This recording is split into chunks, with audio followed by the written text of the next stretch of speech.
My name's Angus Longward. I'm the export manager for Instarmac Group plc. I've been working with Instarmac for 3.5 years. Previously to that, I've had other various roles within export sales within different companies within the Midlands. I'm a graduate of Warwick University, where I studied German and business studies. Instarmac was set up in 1977. As you can see from the name, instant tarmac. So we first of all started off by repairing potholes. From there we developed a business for ironwork reinstatements with high strength, rapid setting concrete products. We also manufacture a range of tile adhesives and grouts, and we also manufacture a range of concrete flooring products. So our products are sold within the highway industry, so we're selling to utility contractors, local authorities. In the export market, we supply through a network of distributors and agents. So we started exporting 8 years ago, where we started from scratch. We're now a multi-million-pound export business. The export grows at an annual rate of around 25%. Within the UK market, we're the market leader and we have a dominant position within that market. For us to grow as a business long term, we decided to take up the challenge of export because it offered us new markets, and also in addition to that we were starting to receive inquiries from overseas, so there was shown to us that there was a lot of interest in our product overseas, so we decided to take up the challenge of exporting overseas. I joined the company in 2004. Instarmac had already been through the passport to export programme, and therefore there was a good solid foundation to build upon.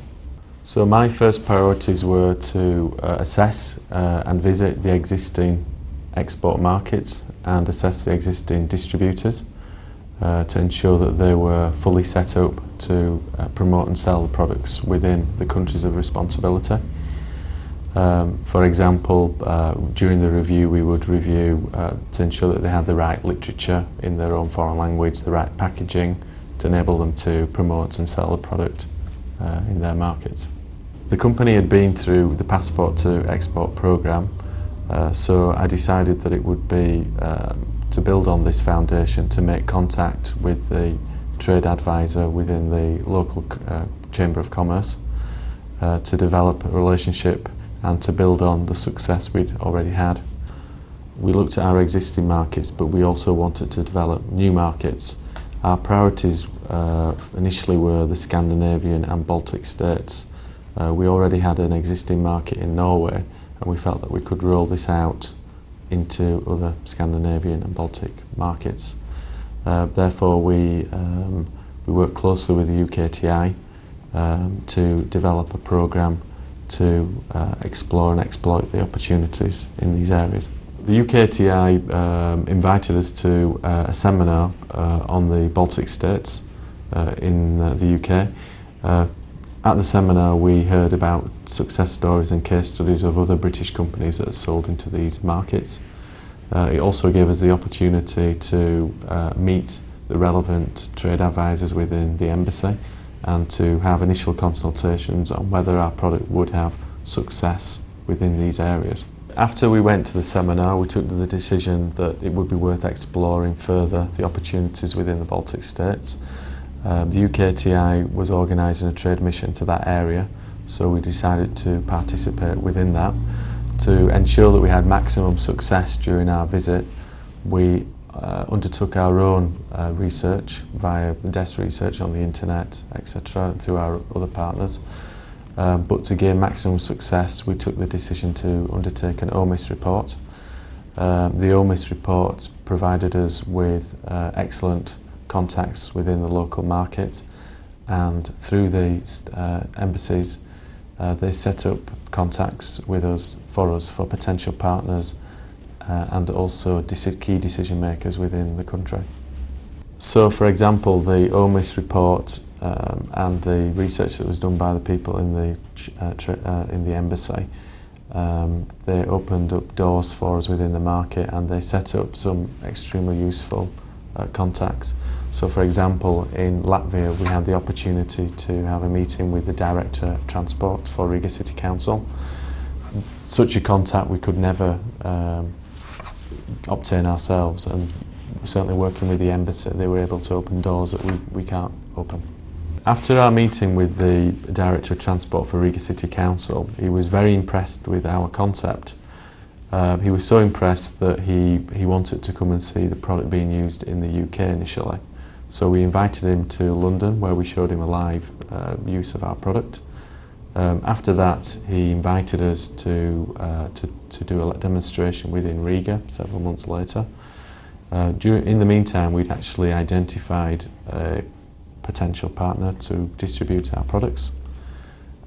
We undertook a demonstration in May 2007, where more than 40 people actually came to the demonstration, including all the 6 leading road contractors within Latvia. The demonstration went so well that the Director of Transport then changed his specification to include our products. Certainly after the demonstration that we undertook in May 2007, it demonstrated that there was a market for our products, and after the demonstration we received orders from all the 6 leading contractors, and then during the summer and autumn of 2007 our product was being used within Riga and other cities of Latvia. We anticipate that our sales in 2008 will be double what we achieved in 2007. So we have a very strategic approach to our exports, and we like to select a market step by step. We don't want to enter too many markets at once, because then we're going to be spread very thinly. We found that working together with the trade advisor at the UKTI, it's been helpful in terms of acting as a sounding board in terms of our ideas, and also having another opinion on whether we are actually going down the right path. We find that our close relationship with UKTI enables us to have the latest information and updates about market trends, so we're able to go to seminars, presentations on various different countries, and it enables us to see what opportunities are arising in the future.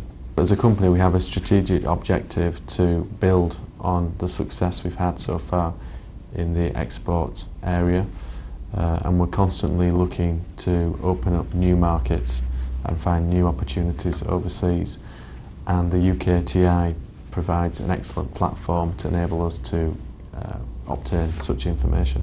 So the export world may seem very complicated due to different languages, different cultures, very far off distances. However, to overcome this, I would strongly recommend companies to visit, as a first port of call, the UKTI. The UKTI have specialist trade advisors who have a vast wealth of knowledge on how to enter strategically and successfully export markets.